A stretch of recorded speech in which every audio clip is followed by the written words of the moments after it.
বলছে তোর বাপের বাড়ি থেকে যে সোনার কলসিটা নিয়েছে সেই কলসিটা নিয়ে তুই যমুনায় জল আনতে যাবি। আর যেই না যমুনায় জল আনতে যাবি তোর তো একটা আসা যাওয়ার মাঝে গোবিন্দের সাথে তোর দেখা হয়ে যাবে। আর যখন এই কথা বলেছে মা, শ্রীমতী রাধারানীর মনে আর আনন্দ ধরে নাই। সখীদেরকে বলছে, সখীরে তাহলে আমি গোবিন্দ দর্শনে যাব, তাহলে তোরা আমায় সাজিয়ে দে, তাহলে তোরা আমায় সাজিয়ে দে।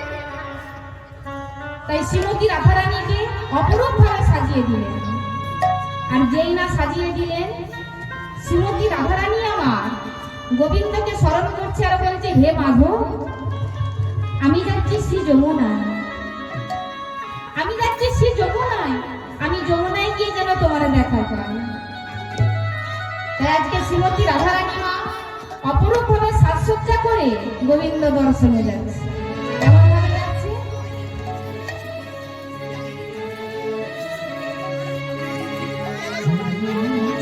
অপরূপ ভাবে সাজসজ্জা করে যাচ্ছে। কেমন ভাবে যাচ্ছে গো মা? শ্যাম সোহাগিনী চলে রাধা বিনোদী,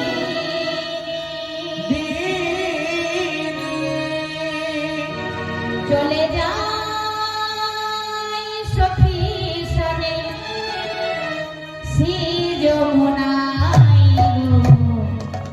শ্রী যমুনা